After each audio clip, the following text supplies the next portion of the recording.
Do you ever feel like you just need to get your life back in order? That's a season I'm in right now. Everything has just been so go, go, go that I'm finally on the other side of all the trips and meetings and projects that there's a break and I'm stopping and realizing, holy smokes, it's been really busy. And there are some shortcuts that I've taken that were necessary, but now I need to go and just get things put back together. But it's been a little harder than usual in the sense that your body just knows when your pace has slowed. Like there is a little bit of survival mode that our body goes into to get us through what we need to. But that being said, once you're on the other side, your body's like, yep, it's time to slow down, recharge, and regroup, which is why when I got back from my last trip, which I think I mentioned in the last episode, I got sick. Like I got a really kick butt cold that knocked me down for almost a week. I would wake up and I would be so tired that I'd lay back down. I was on some Dayquil, I was on some NyQuil. I mean, my body just really was tired. Then thankfully, I was getting better. Memorial Day weekend came. I got to be grateful, celebrate, and spend time with family and friends for all that our country stands for, the people who have served and given their lives, their families. I mean, just such a blessing. But then on the other side of that weekend, I started to not feel great. And what do you know? I got strep. And my body, its immune system was down because I had been so fast paced that now it's trying to catch up.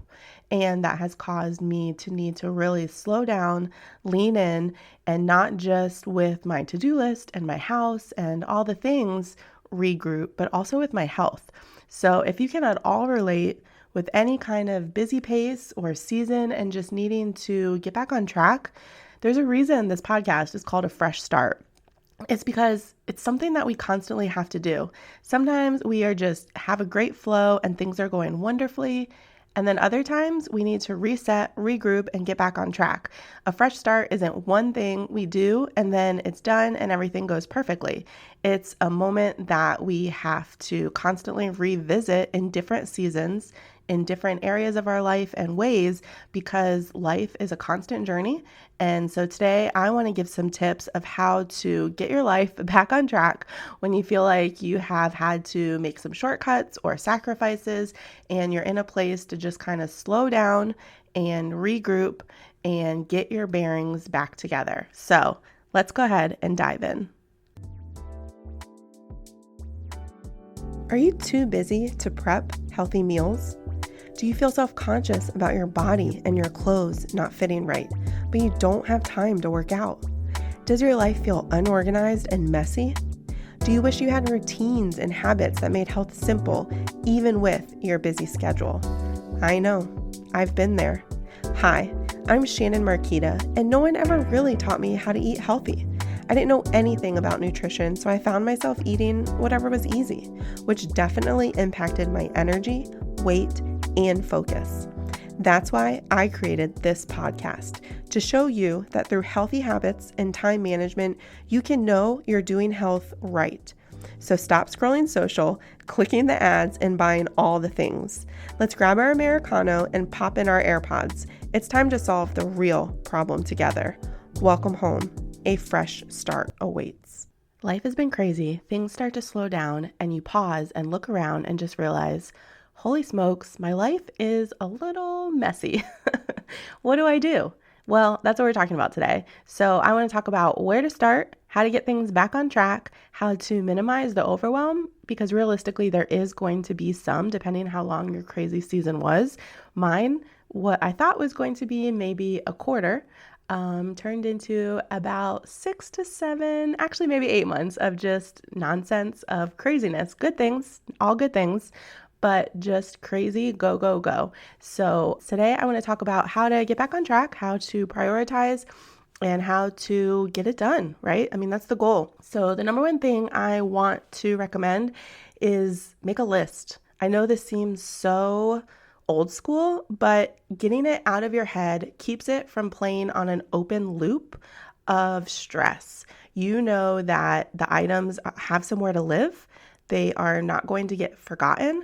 And it just is one step towards de-stressing. So first off, grab a piece of paper or open up a notepad on your phone and just write everything down. And it's not even going to be everything, because as you write down some stuff, you're going to think of other things.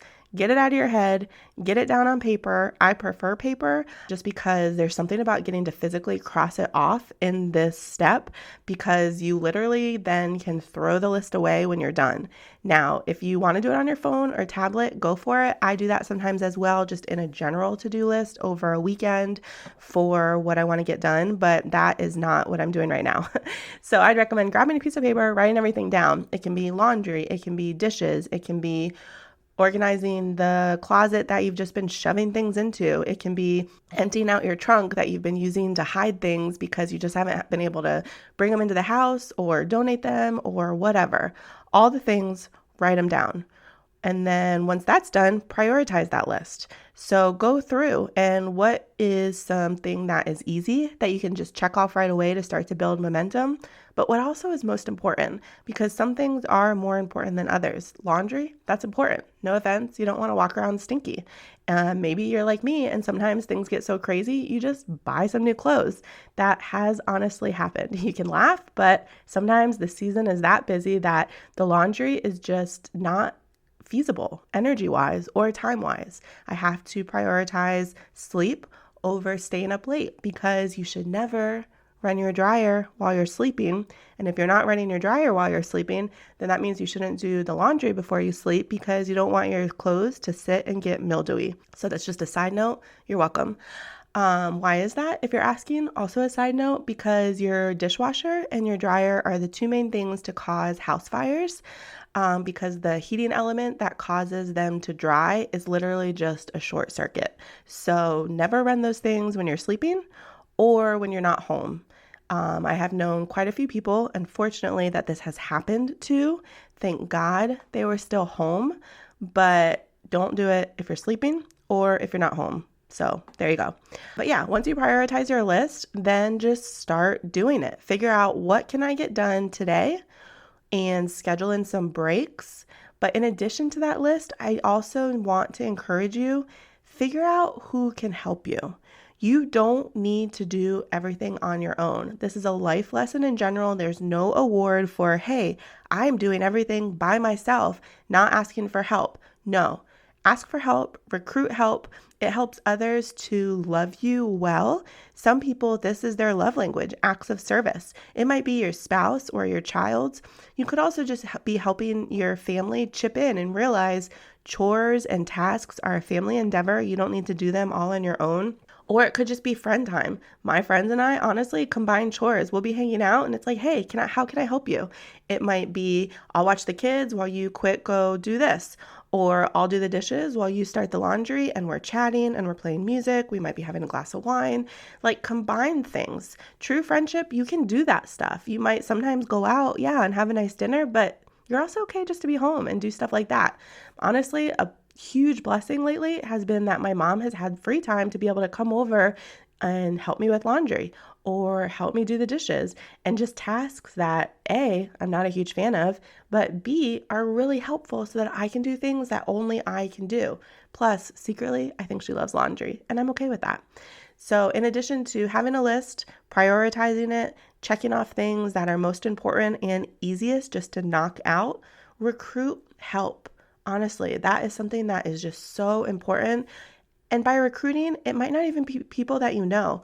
Like, there are things that I delegate just because it's easier for someone else to do it on a regular basis, and it's worth me paying them. My lawn, I have a lawn person. They are so great. I value them so much, and it's just something that I never have to think about. Or cleaning my house. I love a clean house, but honestly, I don't have the regular time to do that. Sometimes I do, great, I have an awesome clean house, but when I don't, stuff builds up. I have a dog, I set things down. Houses just get dirty from living in it, so it's really nice just to get that done, and it's extremely affordable. I don't do it weekly. You may, depending on the size of your family, or you might just realize, hey, if I have someone come once a month, that is so helpful. The price fluctuates depending on the frequency. So just remember that. You don't have to do it weekly. You don't even have to do it every other week. Might be monthly, might be every other month. You figure out with your person what is helpful to you, and schedule-wise, what you can manage, and price-wise. So just talk that through and know that that's an option. It's also really important to remember that you're not going to get everything done in a day. So when you're looking at your list, start to break it up. What are some things that I can get done today? And what are some things that can wait? Because that alone is extremely freeing, not thinking, oh my gosh, I have to do 20 million things in a day. I'm already exhausted and stressed, and so I'm just not going to do anything, right? We've all been there. So figure out, what can I check off today? What are some breaks to help me recharge and regroup? And then what am I going to conquer tomorrow? So being able to break that up is very, very helpful, stress free, and just honestly encouraging. So make sure that you allow yourself that freedom and permission and just overall pause as you make this schedule. While you're doing this, something that's really valuable that I have adopted, and I think that you should too, if you haven't already, because I have mentioned this before, as well as encouraging your family, is to adopt the mindset of don't put it down, put it away. So as you're getting everything back on track, as you're trying to add some structure and organization back into your life from this crazy season, getting in this habit helps to keep it that way. So the idea is, if you take something out, don't put it down, put it away. It takes 2 extra seconds, maybe a few more depending where it's located, but it helps keep things in order. So there's less that you have to go back and do later. Things are where they're supposed to be, they're easier to find, and you don't just have things building up, creating a task for later to then have to pause and put everything away and straighten up. It's just don't put it down, put it away. Extremely, extremely simple. Now, a big part of this too, of getting back on track, is often not just organization and cleanliness, it's our health, right? I know for me, when things are go, go, go, yes, I'm still active, but it's not the same. It's tough sometimes to keep the schedule. And especially if you need to rest or you're not feeling well, I try to always go for a walk at night with my dog because it's good for him and it's good for me. Sometimes that's the only movement I get, and that's okay. It's fresh air, it's good for both of us, but I also like to work out. And so when I start to miss that, I notice my muscles are craving it and I just need that sanity. It's a good release. It's good to sweat. It's good to have scheduled movement. So what I have to do is reform that habit. I have to work it back into my schedule, and that's just the reality. When our schedule changes due to busyness, we have to reform it and we have to decide what are our priorities and how are we going to work them back in.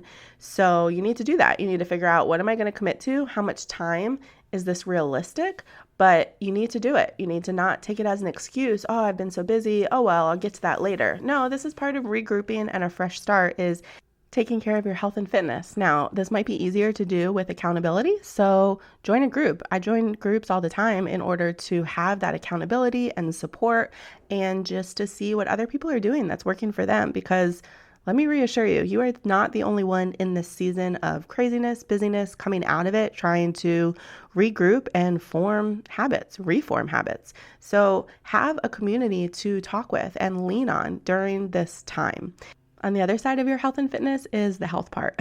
So that means that during busy seasons, sometimes our nutrition might get off track because we are looking for convenience and ease and low stress and just things that are readily available. So that means that perhaps we are not meal prepping as often as we used to, or making good choices. So for our health, we need to get back on track with that. We need to lay out a plan. We need to actually go grocery shopping so we have good options available when we want to snack or when it's time to eat. Because if things aren't available, what do? We might order out. We might grab something that is not a great choice, or buy things at the grocery store because we're so hungry and we know this is easy and delicious and I'm tired and my body is not making the best decisions that it normally does when I am hungry and for how I want to stock my pantry. So for your health, make sure that you are slowing down and being intentional with how you are stocking your fridge and your pantry and taking that time to meal prep. Because yes, it does take time, but that's short-term sacrifice, because long-term, when you get home and you want to work on something else, or you want to just pause and veg, or you're so hungry, you can just go in your fridge and right there, or maybe even your freezer if you freeze the extras, grab something and you're ready to go for dinner or packing it for lunch so you're less tempted to grab something at a fast food place or a convenience store. Like, I really need to encourage you to set yourself up for success. These small choices compound and they help you to get back on track with your schedule and your priorities and your goals. Busyness is always going to happen. Thankfully, it is a season. Survival mode is not meant to be a way of life. It is meant to be a tool to get us through certain things of seasons or events or just life periods, but not meant to last forever. So if there's any questions that you have, if there's any struggles that you are finding, I just can't seem to make this habit stick or to get back on track with X, reach out to me. I love chatting about goals. I love making plans. Grab one of my one-on-one Healthy Habits coaching session. We'll chat about your goals. We'll see where some areas of struggle are and why you think that is and how to make a plan. This isn't an overnight change. These things didn't get off track overnight, and they're not going to get back on track overnight as well. So having a plan, keeping it realistic as well as in front of us, and seeing the progress, recruiting others for help, and overall increasing our energy, improving our health and fitness, as well as chipping away at the projects around the house that may be built up, all help to serve to forming our habits again of a good system for keeping our life on track and moving forward and just feeling like we're not in a constant state of overwhelm, all serve us and help our overall stress level. So if you can relate, if you know someone who can relate, it's time for a fresh start. I'm excited for the summer and just hopefully this pace continuing to stay slower than usual. And I'm excited for all that's to come. If this podcast helped, challenged, or inspired you in some way, I would love it if you'd do me a huge favor and leave me a review over on Apple Podcasts. It helps me to hear from you and know how this is best serving you. And go ahead and screenshot this and share it in your stories. Tag me at Shannon Marquita. That's ShannonMarqueta. And send it over to a friend in a text who is ready for healthy changes in her life too. Let her know that this episode might serve her as well. I am just so grateful for you and would love to hear from you. Come hang out and let's connect over in my Facebook group, bit.ly.com/afreshstart, or send me a message. I look forward to seeing you back here in a few days.